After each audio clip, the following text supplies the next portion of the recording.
তাৰ মানে তিনিওজন ফিটিং ফিটিং মানে স্যার আমার জন্য তো মুখ কইছে হ্যাপি হোলি মনি ভন্টি হ্যাপি হোলি হ্যাপি হোলি বাইদেউ এজনে কিবা খালে হ্যাপি হোলি বাইদেউ হাই ফ্ৰেণ্ড গুড মৰ্নিং আশা কৰিছোঁ আপুনি ভালে কুশলে আছে তো আজিৰ ভিডিঅ'টো কিহৰ ওপৰত হ'বলৈ গৈ আছে আপুনি গমে পাইছে চ' পলম নকৰি আহক আমি জানি লওঁ What is it? Hey, নগৈনো বাইদেউ এইটো কি মোচন আকৌ এইখিনিত আমাৰ মোহন দা কৈছে যে এইটো আকৌ কি মোচন what is this nonsense again এইখিনি কথা আপুনি ইংলিছত ক'লে এনেকৈ ক'ব লাগিব what is this nonsense again কি চাই কৈছে হোলিত সদায় এইটো মুচনতে থাকিব লাগিব এই বাইদেউ এবাৰ আকৌ আমাৰ মোহন দাই কৈছে যে কে ছাৰে কৈছে হোলিত সদায় সেইটো মোচন দিব লাগিব কে sir say that we have to do this during Holi festival এনেকৈ ক'ব লাগিব কেকেটা মানে এইটো মোচনত আছে বাইদেউ ৰাইজে খাই ফিটিং কেকেটা মানে এইটো মোচনত আছে অ' বাইদেউ ৰাইজে খাই ফিটিং হৈ আছে Keke sir is also doing this. Ma'am, all are fitting. এনেকৈ ক'ব লাগিব Madam.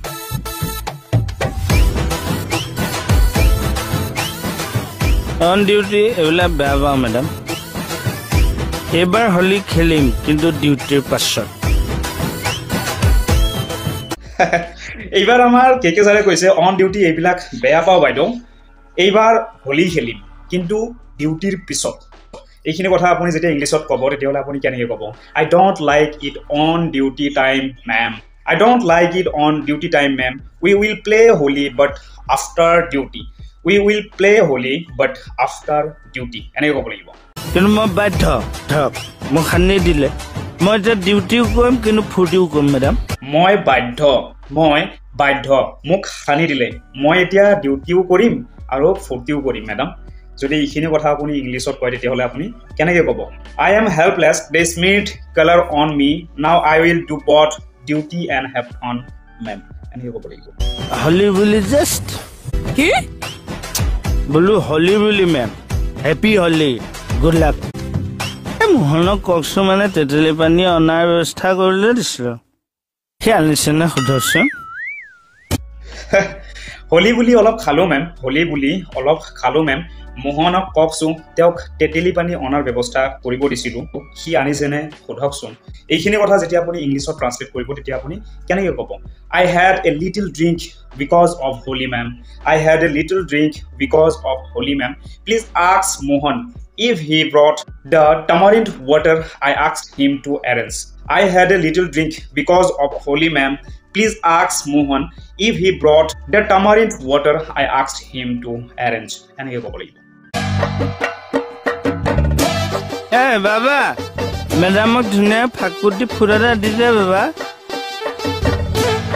এই বাবা মেডামক ধুনীয়াকৈ ফাকুৱাৰ ফুটা এটা দি দে বাবা এইখিনি কথা যেতিয়া আপুনি ইংলিছত ক'ব তেতিয়াহ'লে কেনেকৈ ক'ব Oh dear, give madam a nice splash of holy color. আইৰ আপুনি নাখানে কিয় তাৰ পৰা যে কথা কৈ আছে এই আপুনি নাখানে কিয় তাৰ পৰা যে কথা কৈ আছে Hey you, why are not you splash while you are telling others to এনেকৈ ক'ব লাগিব মই অকণমান আঁতৰি আছোঁ মই আজি অলপ চেণ্ট্ৰেড হৈ আছোঁ মানে আজি ফাকুৱাখিনি গোন্ধাই আছে মই আজি অলপ আঁতৰি চেণ্ট্ৰেক্ট হৈ আছোঁ এইখিনি কথা আপুনি ইংলিছত ক'লে কেনেকৈ ক'ব এনেকৈ ক'ব লাগিব I am keeping A beet of distance today because I smell bed madam আপুনি বেয়া নাপাব মই চৰি আমি ফাল্গু মাহত অকণমান ঘঁহিবও লাগিব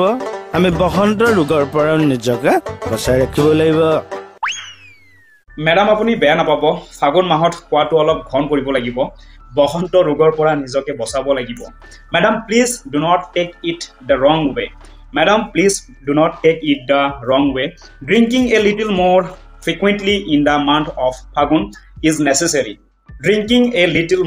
frequently in the month of Phagun is necessary. We must protect ourselves from the seasonal sickness. তাৰ মানে তিনিওজন ফিটিং ফিটিং মানে ছাৰ আমাৰ জনেতো মোক কৈছে হেপী হলি মণি ভণ্টি মই পেট্ৰলিঙত যোৱাৰ সুবিধাটো ললে মানে ছাৰ আপুনি ঘূৰি অহালে এইকেইটাই কি কৰে ঠিক নাই কিবা এটা কৰ মানে আজি তিনিওজনে ফিটিং আমাৰ জনেতো কৈছে হেপী হলি মণি ভণ্টি মই পেট্ৰলিঙত যোৱাৰ সুবিধাটো ললে সিহঁতে ছাৰ আপুনি ঘূৰি অহালৈ কি কৰে সিহঁতে ঠিক নাই আপুনি কিবা এটা কৰক এইখিনি কথা যেতিয়া আপুনি ইংলিছত ট্ৰান্সলেট কৰিব তেতিয়াহ'লে কেনেকৈ ক'ব it means all three of them R fitting today our guys just said happy holi sister Moni they took advantage of me going for patrolling sir it's uncertain what they will be up to by the time you return sir it's uncertain what they will be up to by the time you return please do something about it please do something about it তো guys আজিলৈকে টাটা বাবাই লগ পাম আকৌ next ভিডিঅ'ত যদি ভিডিঅ'টো ভাল লাগে তেতিয়াহ'লে চেনেলটো ছাবস্ক্ৰাইব কৰিবলৈ নাপাহৰিব ধন্যবাদ